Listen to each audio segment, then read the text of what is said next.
Bon, salut tout le monde, aujourd'hui un petit cours de marteau 101. Comme vous voyez, on peut retrouver là, différents types de marteaux là, sur le marché, des oreilles courbées, la tête elliptique, des marteaux, les oreilles plus droites, la tête plus lourde, et un marteau assez unique là, que je sais pas, je vais vous présenter un peu plus tard. Alors. Premièrement, notion de physique, attention, contenu scientifique ici. Qu'est-ce qui fait la force de frappe d'un marteau? Ce qu'il faut comprendre, c'est l'énergie cinétique. La formule de l'énergie cinétique, c'est la demi de la masse fois la vitesse au carré. Alors, qu'est-ce qui est important dans l'équation? C'est la vitesse.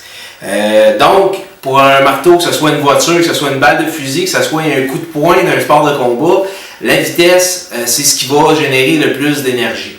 Donc, est-ce que je suis mieux d'avoir un marteau avec une très grosse tête qui va pas vite ou un marteau avec une petite tête qui va vite? La réponse, c'est une petite tête qui va vite. Oui, c'est vrai que plus qu'on a de la masse pour la même vitesse, le marteau il va être plus puissant, je suis d'accord. Sauf que toute une journée, un 20 onces, ça commence à être rough, ses avant-bras. Et quand on se fatigue, qu'est-ce qu'on perd? On perd de la vitesse. Donc le poids ici peut devenir un inconvénient. Donc tout est dans le swing du marteau. La longueur du manche va influencer aussi, veut pas. Pourquoi on a des marteaux avec des manches plus ou moins longues? Là, des fois, il y en a qui exagèrent un peu, là, il y en a qui ont des manches longues. C'est juste que c'est un effet de rotation. Et on voit ici que mon marteau va couvrir beaucoup plus de distance en haut. Donc, il y a le temps d'accumuler beaucoup plus de vitesse. C'est un effet de levier. Là, plus que ma poignée est grande, plus qu'il va y avoir de la vitesse qui va s'accumuler. Mais à un moment donné, plus que le manche est long, la précision commence à devenir très difficile à acquérir. Donc, un marteau, idéalement, vous le tenez au bout du manche, plus de vitesse, plus de force de frappe. Par rapport à que si je le tiens ici, je donne juste des petits coups, je n'ai pas le temps d'accumuler de la vitesse, ma course n'est pas assez longue. Oreille droite, oreille penchée. Généralement, tout ce qui est construction, qui est rough, on va préférer les oreilles droites. On peut aller accrocher un bois comme ça. Là, mon bois est sec, là, dans du bois trempe, ça rentre très bien. Ça va nous permettre aussi peut-être d'aller chercher des clous qui sont plus proches, parce que si on voit ici mon rayon d'action du marteau, si j'ai un clou à l'arracher ici, là je devrais être capable d'aller chercher, tandis qu'avec un marteau comme ça, vous voyez l'angle que je suis obligé d'avoir pour aller chercher mon clou est beaucoup plus grande que les oreilles droites. Donc plus que mes oreilles sont droites, plus que mon angle pour aller chercher le clou est rapproché.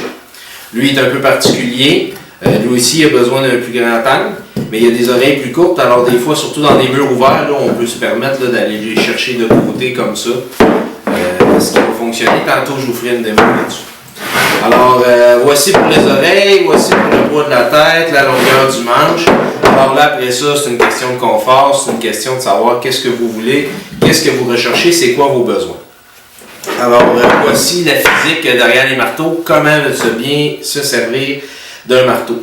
Dernier truc, si vous voulez garder là, toute la force d'impact possible, quand on cloue,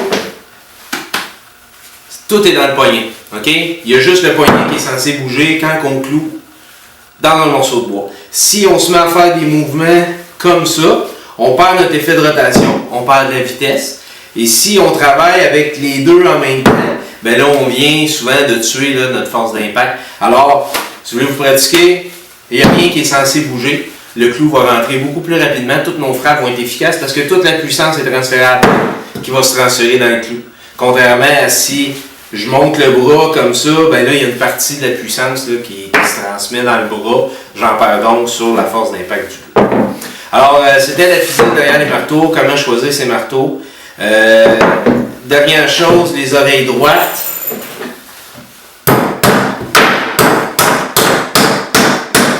Bon, on voit là, plus que nos oreilles sont droites, moins qu'on a force de levier. Alors les marteaux là, qui sont carrément droits comme ça, là, arracher un clou avec ça, ça va vraiment très mal. Lui, il est quand même bien parce que là, vous voyez, j'ai de la misère avec celui-là. Si j'en prends un, les oreilles plus courbées, j'ai plus de levier, déjà il va beaucoup mieux. Et si je finis avec lui, les oreilles courbées, et en plus, il y a un long manche, donc je reviens avec une très grande force de levier.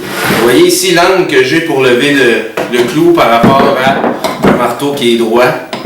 Mon angle est beaucoup plus grand, donc je vais pouvoir sortir beaucoup plus longtemps.